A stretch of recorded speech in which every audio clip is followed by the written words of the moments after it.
నమస్తే welcome to ABC news నేను రేవతి ముందుగా ముఖ్యాంశాలు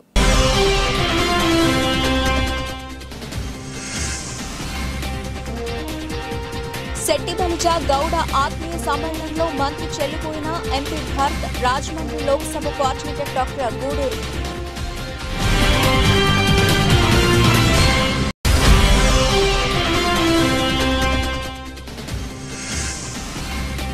కేంద్ర రాష్ట్ర ప్రభుత్వాలు వైద్యుల రక్షణ చట్టాన్ని మరింత పటిష్టంగా అమలు చేయాలి.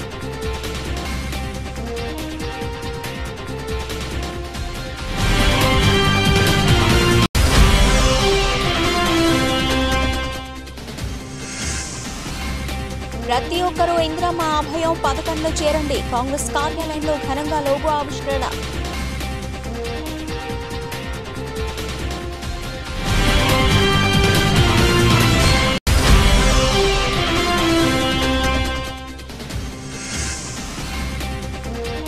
టీడీపీ నేతలపై రాజమండ్రి ఎంపీ ఫైర్. నగరంలోని 28, 29, 30 వార్డులకు చెందిన పలువురు వైసీపీలోకి చేరిక. రాజకీయంగా బహుజనులు చైతన్యవంతులైనప్పుడే రాజ్యాధికారం సాధ్యమవుతుందని మంత్రి చెల్లుపోయిన Venugopalakrishna, Rajahmundry MP Margani Bharatram, Rajahmundry Lok Sabha YCP coordinator coordinator Gudur Srinivas తదితర బీసీ సామాజిక ప్రముఖులు అభిప్రాయపడ్డారు. ఆదివారం నగరంలోని వియల్పురం మార్గాని ఎస్టేట్ ప్రాంగణంలో శెట్టిబలిజ గౌడ ఆత్మీయ సమ్మేళనం భారీ ఎత్తున నిర్వహించారు. సభకు ఎంపీ భరత్ అధ్యక్షత వహించారు. సభలో మంత్రి Chelluboina doctor Guduri, BC JAC chairman Margani Nageswararao, Vasamsetti Gangadhar, Guruprasad, K Srinivas, K Raju తదితర శెట్టిబలిజ గౌడ సామాజిక వర్గ పెద్దలు ప్రసంగించారు. రాజమండ్రి అర్బన్, రూరల్, రాజమండ్రి లోక్సభ స్థానాలను బీసీలకే వైఎస్ఆర్ కాంగ్రెస్ పార్టీ అధినేత జగన్మోహన్ రెడ్డి కేటాయించడం శుభ పరిణామమని, ఈ ముగ్గురిని గెలిపించుకోవాల్సిన బాధ్యత బహుజనులు అందరిపైన ఉందన్నారు. వచ్చేసరికి మోహన్ రెడ్డి గారు ఎప్పుడైనా మనం ఊహించామా మన శెట్టిబలిజ గౌడ కులస్తులకి రాజమండ్రి పార్లమెంట్ స్థానాన్ని కేటాయిస్తానని మనం ఎప్పుడైనా ఊహించామా? ఏ రాజకీయ పార్టీ లేదా కనీస పక్షాన సాహసం చేశారా అని నేను ఇవాళ ఒక్కటే ప్రశ్నిస్తా ఉన్నా. ఇక్కడికి వచ్చిన శెట్టిబలిజ గౌడ సోదరులకి ఒకటే విజ్ఞప్తి చేస్తా ఉన్నా, ఒకే అంశం విజ్ఞప్తి చేస్తా ఉన్నా. మనము తెలుగుదేశం పార్టీకి ఓట్లు ఎందుకు వేయాలా అని అడుగుతా ఉన్నా. ఇక్కడికి వచ్చిన వాళ్ళందరూ కూడా 100 మందికి మీరు చెప్పాల్సిన అవసరం ఉంది. ఒక హక్కు రాసినట్టు వాళ్ళకే కేటాయిస్తా ఉంటారు రాజమండ్రి పార్లమెంట్ సీట్. మరి ఎప్పుడైనా మన సోదరులకి ఎప్పుడైనా కనీసం ఆలోచన చేసేనా అని అడుగుతా ఉన్నా. మరి ఇవాళ మన ప్రియతమ ముఖ్యమంత్రి గౌరవ జగన్మోహన్ రెడ్డి గారు రాజమండ్రి పార్లమెంటే కాదు, రాజమండ్రి అసెంబ్లీ, రాజమండ్రి రూరల్, ఈ 2 ఎమ్మెల్యేలు కూడా మన సామాజిక వర్గానికి మరి కేటాయించిన వ్యక్తి జగన్మోహన్ రెడ్డి గారు కాదా అని అడుగుతా ఉన్నాం మిమ్మల్ని అందరినీ కూడా. ఇది చాలా గొప్ప విషయం. మరి ఈ రోజున దాన్ని నిలబెట్టుకోవాల్సిన బాధ్యత, దాన్ని నిలబెట్టుకోవాల్సిన అవసరము మీ అందరిపైన ఉంది, మనందరిపైన ఉంది అని ఈ సందర్భంగా మీ అందరికీ కూడా సవినయంగా కోరి ప్రార్థిస్తా ఉన్నా, తెలియపరుస్తా ఉన్నా. ఈ రోజున ఇది ఒక చరిత్ర. ఈ చరిత్ర నిలబెట్టుకోవాల్సిన బాధ్యత, ఈ పరంపర నిలబెట్టుకోవాల్సిన బాధ్యత మీ అందరిపైన ఉంది, మనందరిపైన ఉంది అని కూడా ఈ సందర్భంగా మీ అందరికీ కూడా మనవి చేస్తా ఉన్నా. ఎందుచేతనంటే రాజమహేంద్రవరం పార్లమెంట్ పేరు చెప్తేనే ఎన్నడూ కూడా మనము ఆశించలేదు.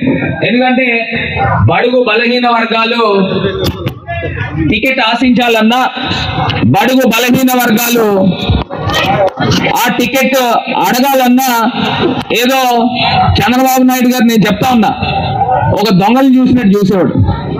ఏంటి మీకు పార్లమెంట్ సీట్ ఏంటి, మీకు అసెంబ్లీ సీట్ ఏంటి అని చూసిన సందర్భాలు ఇవాళ ఎవరు కూడా మర్చిపోలేం ఈ అంశాల గురించి.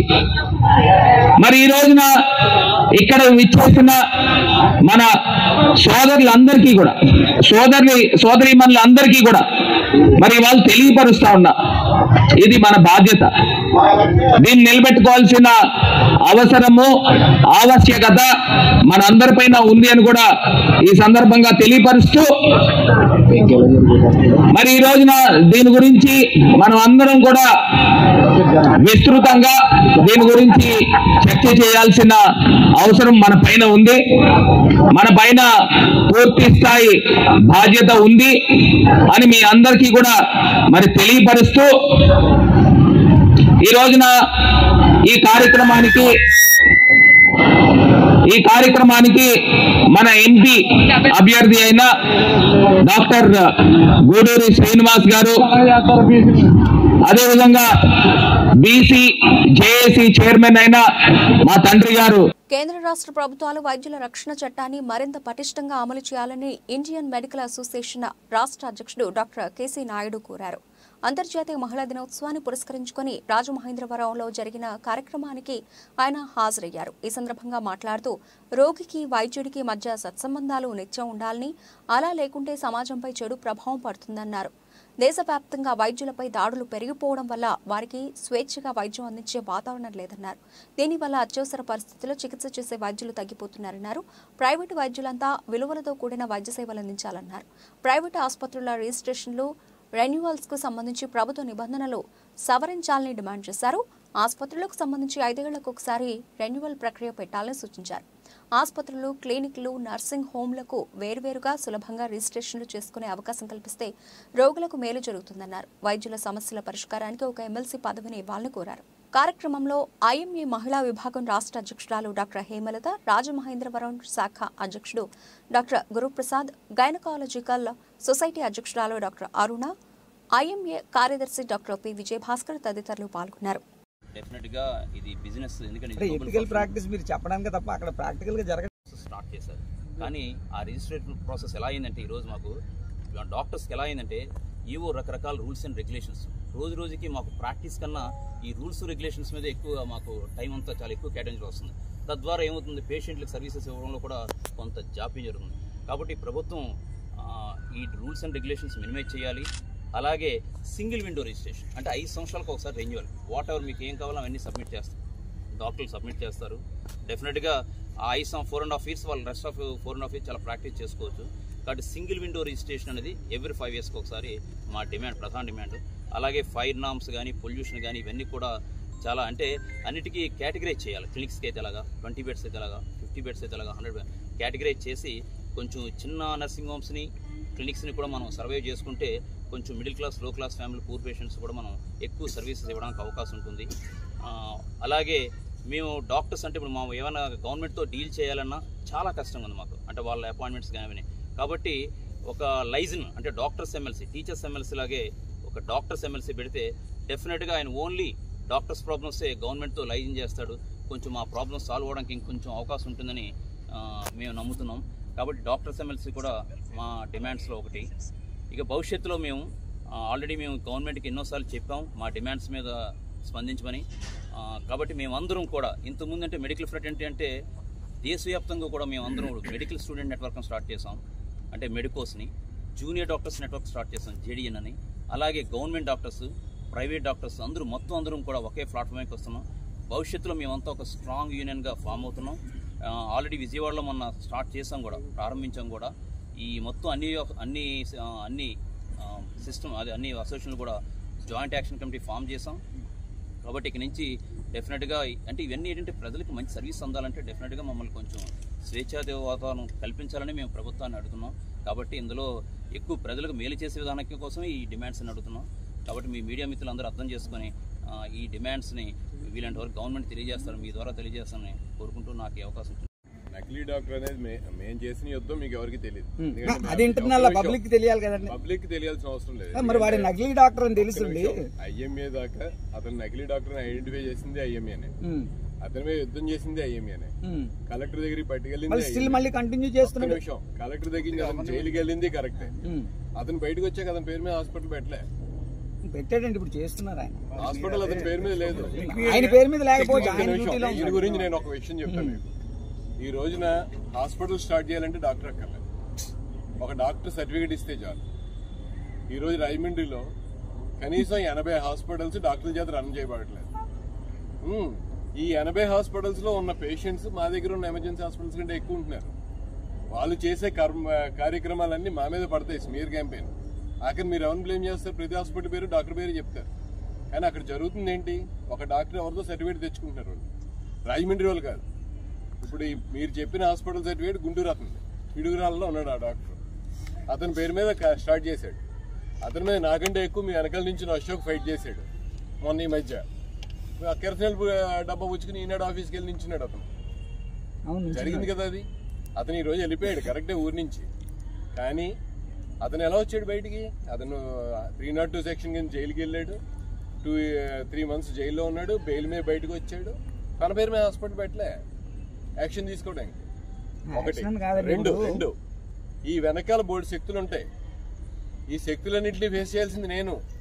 పొద్దున్న లేచి నా ప్రాక్టీస్ నేను చేసుకోవాలి కదా. మొత్తం వదిలేసి నేను ఐఎంఏ కోసం రోడ్ల మీద తిరగలేను. రాజకీయ నాయకుల్లాగా ఒక ఎమ్మెల్యే కిందో దీని కిందో అదొకటే వృత్తి కాదు. మాకు జీతం ఇవ్వదు గవర్నమెంట్. ఐఎంఏ నాకు పే చేయదు. మీరు మా కోసం తిరగండి.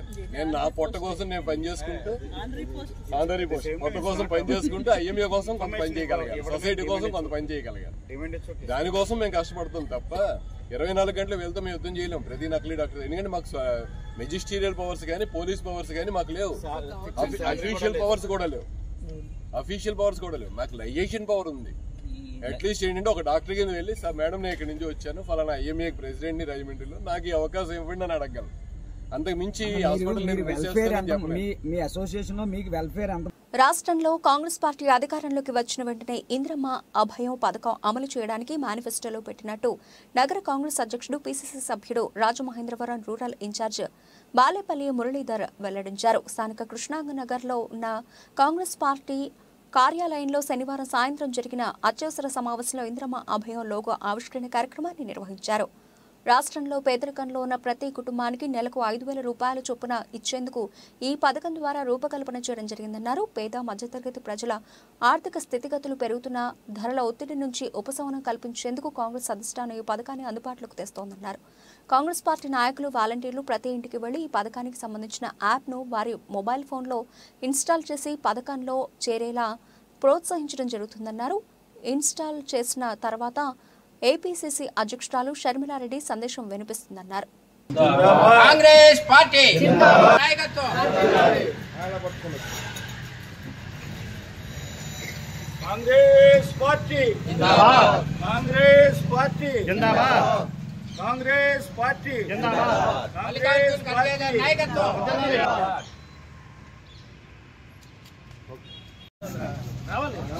మురళి గారు ఇలా చూడండి. మురళి గారు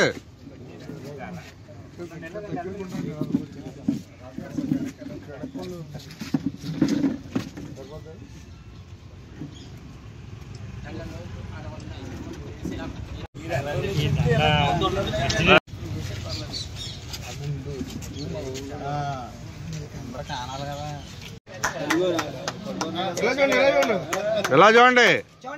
ఫోటో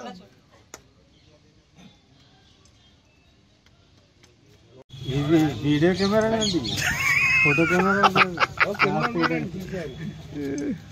నేను కొడతాను లేపా, నేను కొడతాను. మన ఒడిసి ఎంత పడుతుంది?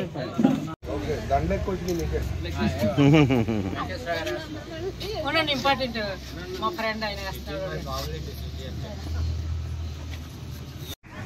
మా జాతీయ అధ్యక్షులు శ్రీ మల్లికార్జున ఖర్గే గారు, ఏఐసిసి అధ్యక్షులు, ఇక్కడ అనంతపురంలో జరిగినటువంటి ఒక భారీ కాంగ్రెస్ పార్టీ బహిరంగ సభలో రాబోయే ఎలక్షన్ దృష్టిలో పెట్టుకుని వారు ఒక పథకాన్ని అనౌన్స్ చేయడం జరిగింది, ప్రకటించడం జరిగింది. ఆ పథకం పేరు ఇందిరమ్మ అభయహస్తం. దాన్ని ఇందిరమ్మ అభయం అని అన్నారు. ఇందులో బిలో పవర్టీ లైన్ అంటే పేదరికంలో ఉన్నటువంటి ప్రతి కుటుంబానికి కూడా మా పార్టీ అధికారంలోకి వస్తే ప్రతి కుటుంబానికి 5,000 రూపాయలు ప్రతి నెల ఆ కుటుంబంలో ఉన్నటువంటి స్త్రీ ఎవరైతే ఉన్నారో వారి పేరు పైన బ్యాంక్ అకౌంట్లో వేయటం జరుగుతుంది. అంటే ఈ పథకం ఎందుకు పెట్టాము అంటే ఇవాళ కేంద్రంలో ఉన్నటువంటి బీజేపీ కానీ రాష్ట్రంలో ఉన్నటువంటి వైసీపీ కానీ ప్రజల యొక్క బాగోగులను పట్టించుకోవట్లేదు. విపరీతమైన ధరలు పెరుగుదల, గ్యాస్ పెరిగిపోయింది, నూనె పెరిగిపోయింది, ఉప్పు పెరిగిపోయింది, చింతపండు పెరిగిపోయింది, కందిపప్పు పెరిగిపోయింది, పెట్రోల్ పెరిగింది, డీజిల్ పెరిగింది. పెరగదంటూ ఏదీ లేదు. పెరిగిన ధరల మోతతో బ్రతకలేక బ్రతుకు భారంగా ఇస్తున్నటువంటి ప్రజలను దృష్టిలో పెట్టుకొని, మరీ ముఖ్యంగా పేద కుటుంబాలను దృష్టిలో పెట్టుకొని మొట్టమొదటిసారిగా మా మేనిఫెస్టోలో ఈ అంశాన్ని చేర్చి ఇందిరమ్మ అభయహస్తం, ఇందిరమ్మ అభయం అనే ఒక పథకం ద్వారా ప్రతి కుటుంబానికి బిలో పవర్టీ లైన్ ఉన్న ప్రతి కుటుంబానికి ప్రతి నెల 5,000 రూపాయలు ఇవ్వాలని నిర్ణయించడం జరిగింది. అయితే ఈ పథకాన్ని ఒక యాప్ డిజైన్ చేసాం మేము. ఇందిరమ్మ అభయం అని ఒక యాప్ డిజైన్ చేసాం. ఎందుకొరకంటే ఇది ప్రతి ఇంటికి పేద ప్రజల దగ్గర మా ఈ యాప్లో అంటే ఈ పథకంలో సభ్యులు సమకూరుతుంది. అయితే మీరు ఇంకా ఎలక్షన్ కాలేదు కదా, మీరు అప్పుడే ఉంది ఏంటంటే మేము చేయాలనుకున్నది ఒక యాప్ ద్వారా వాళ్ళందరినీ గుర్తించి వారికి అధికారం వస్తే వెంటనే మేము వారిని లబ్ధిదారులుగా పరిగణించి మా వాలంటీర్స్ కానీ మా నాయకులు కానీ ఈ యాప్ ద్వారా కుటుంబాలను గుర్తించి మేము ఈ సమాచారాన్ని నిక్షిప్త చేస్తాం. ఆ యాప్కి సంబంధించి ఈ పథకానికి సంబంధించి లాంఛనంగా మేము ప్రారంభించడం జరుగుతుంది. దయచేసి దానికి సంబంధించిన లోగో మీ ముందు ప్రదర్శించడం జరుగుతుంది. ఇప్పుడు అందులో లేవండి. సుమారు 2 దశాబ్దాల పాటు ఎమ్మెల్యేలుగా, దశాబ్దన్నర పాటు మేయర్లుగా, ఎమ్మెల్సీగా ఉన్న టీడీపీ నేతలు రాజమండ్రి నగరానికి ఏం చేశారని, ఓట్లు వేయాలని రాజమండ్రి ఎంపీ సిటీ నియోజకవర్గ వైసీపీ కోఆర్డినేటర్ మార్గాని భరతరాం సూటిగా ప్రశ్నించారు. శనివారం రాత్రి నగరంలోని 28వ వార్డు కొబ్బరికాయల మార్కెట్ గంట గనిరాజు కళ్యాణ మండపం వద్ద వైసీపీలో భారీగా చేరారు. అనుసూరి శ్యామ్, శివమిత్ర బృందం, అలాగే నగరంలోని 28, 29, 30 వార్డులలో టీడీపీ, జనసేన పార్టీలకు చెందిన అనేక మంది వైసీపీలో చేరారు. వీరందరికీ పార్టీ కండువాలు కప్పి సాదరంగా ఎంపీ భరత్ ఆహ్వానించారు. ఓ సందర్భంగా ఎంపీ మాట్లాడుతూ అభివృద్ధి అంటే వైసీపీ అని, వైసీపీ అంటే అభివృద్ధి అన్నారు. గత టీడీపీ మాదిరిగా నమ్మించి మోసం చేయడం వైఎస్ఆర్ కాంగ్రెస్ పార్టీ నైజం కాదన్నారు. రాజమండ్రి ఎంపీగా నగరాన్ని అద్భుతంగా తీర్చిదిద్దానన్నారు. రానున్న అసెంబ్లీ ఎన్నికల్లో రాజమండ్రి సిటీ ఎమ్మెల్యేగా తనని గెలిపిస్తే నగర రూపురేఖలు సమూలంగా మారుస్తానన్నారు. విశ్వనగరంగా ప్రపంచ పటంలో రాజమండ్రి నగరానికి గుర్తింపు తెచ్చేలా చేస్తానన్నారు.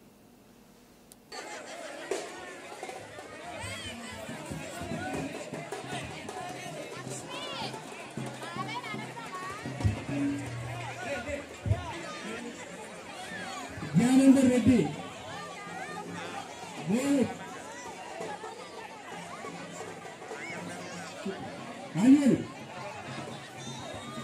అనిల్ శేఖర్, జనసేన నుంచి వస్తున్నారు. శేఖర్, అనిల్ టీడీపీ నుంచి వస్తున్నారు.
బన్ను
పవన్ గ్లో గార్డెన్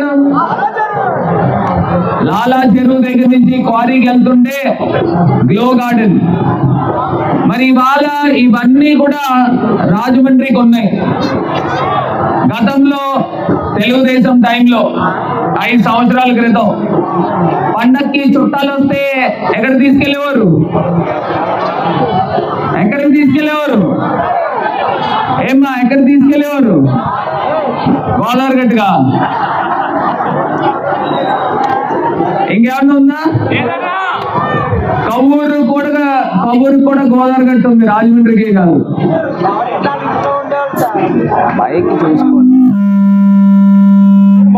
ఇవాళ రాజమండ్రి ముఖ చిత్రం మారుస్తా ఉన్నాం, రాజమండ్రి రూపురేఖలు మారుస్తా ఉన్నాం. ఇదే రోడ్ లో హైవే మీదకి వెళ్తే ఏ సెంటర్ వస్తుందమ్మా? ఏ సెంటర్? మారంపూడి సెంటర్ వస్తుంది. మరి ఎంతో మంది ఎమ్మెల్యేలు ఎంపీలు వచ్చి కొడతానే ఉన్నారు. ఏంటి? మిమ్మల్ని నన్ను కాదు, కొబ్బరికాయలు కొడతా ఉన్నారు. అసలు ఒక్క స్తంభం అయినా లేచిందా? గతంలో ఒకటేం లేచిందా? అది ఎవరి వల్ల అయింది? నేను చెప్పా, ఒకటే మాట చెప్పా, మారంపూడి ఫ్లైఓవర్ కనుక నేను కట్టకపోతే నా ఆస్తి అమ్మైనా ఆ ఫ్లైఓవర్ కడతానని చెప్పాను నేను.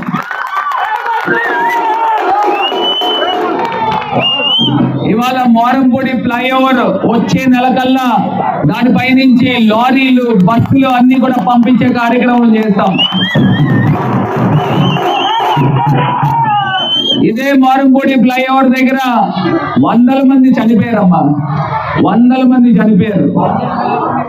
అందులో ఎంతో మంది మన పిల్లలు లాంటి వాళ్ళే యాక్సిడెంట్లలో చనిపోయారు. దానికి బాధ్యత ఎవరు వహిస్తారు? 30 సంవత్సరాల ప్రజల కళ. మన పిల్లలు లాంటి వాళ్ళే మరి అక్కడ యాక్సిడెంట్లో కోల్పోవడం జరిగింది. దాని బాధ్యత ఎవరు? ఈ ఎమ్మెల్యేలది కాదా? ఈ ఎంపీలది కాదా? ఈ మంత్రులది కాదా? నేను అడుగుతా ఉన్నా.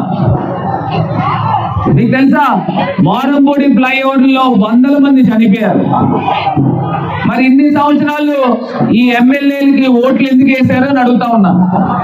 ఇన్ని సంవత్సరాలు ఈ తెలుగుదేశం పార్టీ మేయర్లు అయ్యారు, 3 సార్లు మేయర్లు అయ్యారు. ఓట్లు ఎందుకు వేశారు? అసలు మారంపూడి ఫ్లైఓవర్ అవసరం ఉందా లేదా? ఉందమ్మా? మరి ఇంతమంది చనిపోయారే, వీళ్ళు తెలుగుదేశం పార్టీ వాళ్ళు ఏ ముఖం పెట్టుకుని ఇవాళ మన దగ్గరికి ఓట్లు అడగడానికి వస్తా ఉన్నారు? ఎందుకు వస్తా ఉన్నారు? గతంలో మురళీమోహన్ గారు ఉన్నారు, ఇప్పుడు ప్రస్తుత మన ఎమ్మెల్యే గారు ఉన్నారు. ఏం చేశారని అడుగుతున్నాం. మనుషులు మంచోళ్లే కావచ్చు, నేను కాదని అన్నట్ల, మురళీమోహన్ గారు మంచోడే. కానీ ఎంపీ కిందన మీరు ఓట్లేస్తే ఎంపీ అయ్యాడు. ఇక్కడ ఎమ్మెల్యే గారు ఉన్నారు, మీరు ఓట్లేస్తే వాళ్ళు ఎమ్మెల్యే అయ్యారు.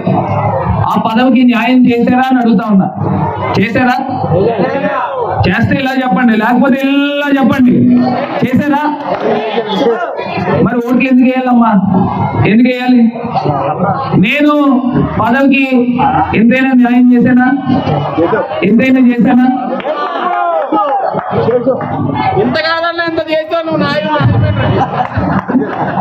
ఇవాళ రాజమండ్రి మనకి పక్క ఊర్ల నుంచి వస్తా ఉంటే రాజమండ్రిని పొగుడుతా ఉన్నారు. అరే రాజమండ్రి మారింది, చాలా బాగుంది, రాజమండ్రి మారింది, బాగుంది అని చెప్తా ఉన్నారు. ఆదివారం రోజున హ్యాపీ స్ట్రీట్ దగ్గరికి వెళ్తే జేఎన్ రోడ్ లో 10,000 మంది ఉంటా ఉన్నారు. 10,000 మంది వస్తా ఉన్నారు. ఎందుకు వస్తున్నారు? నేను ఇవాళ ఇలా మీటింగ్ లో 10,000 మందిని కూర్చోబెట్టగలుగుతానా? కూర్చోబెడితే 5 నిమిషాలు లేదా అరగంట, గంట సేపు. అక్కడ 4-5 గంటలు అక్కడ ఉంటా ఉన్నారు. అంటే అది బాగుందనే కదా అక్కడికి వెళ్తా ఉన్నారు. ఇవాళ ఆదివారం అయితే అద్భుతంగా ఉంటా ఉంది. రాజమండ్రి ఒక తిరణాల్లాగా ఉంటా ఉంది. హ్యాపీ స్ట్రీట్కి వెళ్ళండి, కంబాల్ చెరువు దగ్గరికి వెళ్ళండి, ఇక్కడే ఆనంద్ కళా కేంద్రం బయట సినిమా వేస్తా ఉన్నాం. ఇవన్నీ గతంలో ఎందుకు చేయలేదని అడుగుతా ఉన్నా. గతంలో ఎమ్మెల్యేలు, మేయర్లు ఎందుకు చేయలేదని అడుగుతా ఉన్నా. కానీ నాకు ఒకటి అర్థం కావట్లా, అయినా తెలుగుదేశం పార్టీకి ఓట్లేసి ఎమ్మెల్యేలుగా గెలిపిస్తా ఉన్నారు. దేనికి? ఎందుకు? ఒకటి అడుగుతున్నా. ఇవాళ నేను ఈ వేదిక నుంచి మిమ్మల్ని అందరినీ కూడా, నా అక్క చెల్లెమ్మల్ని ఒక్కటే అడుగుతా ఉన్నా. ఇవాళ వేదిక నుంచి అడుగుతా ఉన్నా, నాకు ఓటేమని నేను అడగట్లా. ఇవాళ రాజమండ్రి అభివృద్ధి చెందితే అభివృద్ధికి ఓటేయమని మిమ్మల్ని అందరినీ కూడా నేను కోరి ప్రార్థిస్తా ఉన్నా. అభివృద్ధి చెందితేనే ఓటేయండి, అభివృద్ధి చెందకపోతే వద్దు. ఈ ధైర్యం ఇంత దమ్ముగా తెలుగుదేశం వాళ్ళు మాట్లాడగలరా? ఇవాళ తెలుగుదేశం ఎమ్మెల్యే గారి కుటుంబం ఉంది. 16 సంవత్సరాలు ఒక ఎమ్మెల్యే చేశారు, ఒక మేయర్ చేశారు, ఒక ఎమ్మెల్సీ చేశారు. ఈ 3 కలిపి 16 సంవత్సరాలు. 16 సంవత్సరాలు పదవుల్లో ఉండి వాళ్ళు ఇలా ధైర్యంగా ఒక్కటైనా చెప్పగలరా అని అడుగుతా ఉన్నా. నేను పలానా ఇది చేశాను, నా రాజమండ్రి కానీ ఇలా కాలర్ ఎగరేసి చెప్పగలరా అని అడుగుతా ఉన్నా. చెప్పలేరు.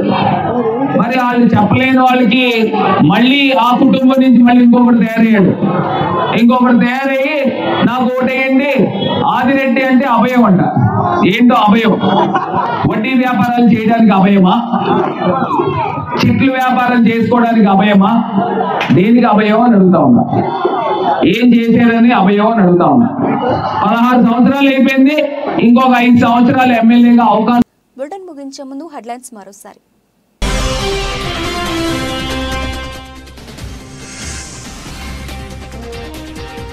శెట్టి బలిజ గౌడ ఆత్మీయ సమ్మేళనంలో మంత్రి చెల్లిపోయిన ఎంపీ భరత్, రాజమండ్రి లోక్సభ కోఆర్డినేటర్ డాక్టర్ గూడూరు.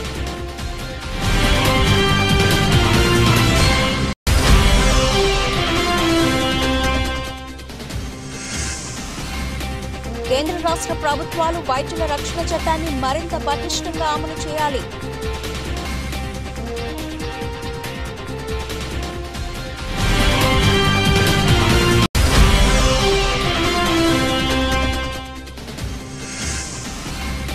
ప్రతి ఒక్కరూ ఇందిరమ్మ అభయం పథకంలో చేరండి. కాంగ్రెస్ కార్యాలయంలో ఘనంగా లోగో ఆవిష్కరణ.